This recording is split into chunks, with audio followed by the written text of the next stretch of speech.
day, ladies and gentlemen, either or neither. My name is ZaffaGeek, and welcome to Gem or Garbage, a video series where I look at indie titles. Sometimes it's a first impressions, sometimes it's a look into the game after I spent some time in the game on my Twitch channel and whatnot. So, what is today's game? DEATHWATCH, developed and published by Game Juice Studios. What is this game about, I hear you ask? Well, according to their blurb, DEATHWATCH is a horror game in which you are tasked to observe haunted locations, log supernatural events, and eradicate any potential paranormal threats. You'll need to keep a keen eye on every camera and even your present location for any supernatural occurrences. Possible events vary from audio to victims and paranormal sightings, plus many, many more. Using your computer systems, you must log each event to gather enough data to eliminate the entity before it eliminates you. DEATHWATCH puts you in a vulnerable state where your only chance of survival is to successfully log enough supernatural events in order to survive the night. You need to constantly be aware of your own surroundings because you may not be the only one observing. Each location contains hundreds of events, so no two playthroughs are ever the same. Now, that last statement I find to be very, very true. When you start the game, you immediately notice this. There's a very slim chance that any playthrough of the levels will ever be the same. In my opinion, this is a cross between Five Nights at Freddy's, Phasmophobia, and Spot the Difference.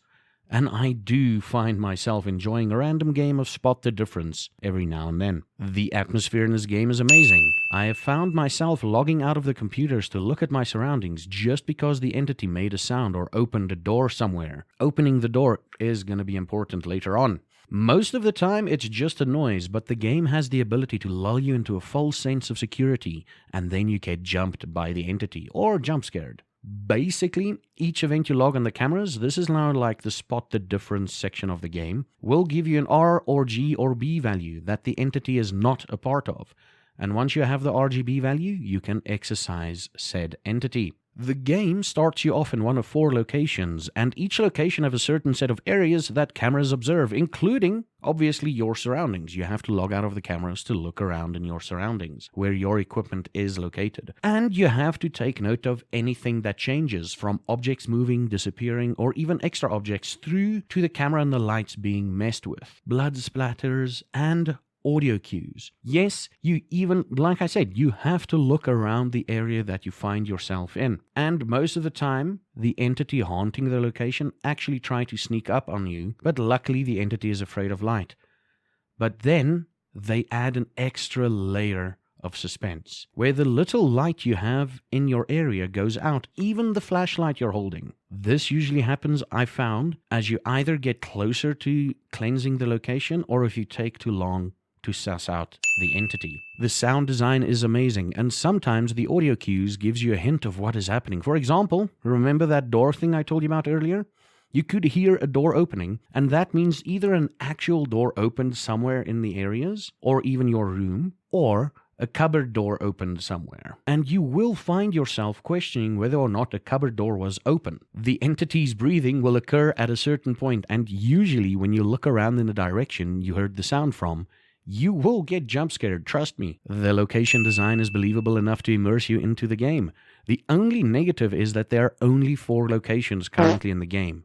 And I'm really hoping that the developers add extra locations, or even have community designed maps at some point in the future. Paranormal events in the game is varied enough that you could miss changes in the environment, because at some point you will see the anomalies as normal, and just overlook them. Twitch integration is well programmed, where you don't even have to look over a Twitch chat to see what the wonderful chat has cursed or blessed you with, usually a haunting or even a random RGB value being crossed off. Now I hear you ask, is Twitch integration necessary to enjoy the game? Completely and utterly no. You do not need Twitch integration to enjoy this game. This is purely a bonus added onto the game. So now we get to whether or not this game is a gem or garbage. Let's see. The atmosphere is amazing. The locations are varied enough. Although there's only 4 of them, the sound and location design is good enough to immerse yourself in. The paranormal events is varied enough that this game can ensure multiple playthroughs, but I did find myself not willing to return to the game once I cleansed all the areas. And of course, Twitch integration is a bonus and not a necessity to enjoy the game. and a little extra gem to the list. If you want to play a scary game where you hunt ghosts but you don't have anyone to play with, or it's really difficult to get people together to play, then DEATHWATCH is for you. As we can clearly see, this game is most definitely a gem. If you like scary games and spot the difference, get this game. Ladies and gentlemen, either or neither, my name has been ZaffaGeek. You've been watching J More Garbage, DEATHWATCH, and until next time, have a good one.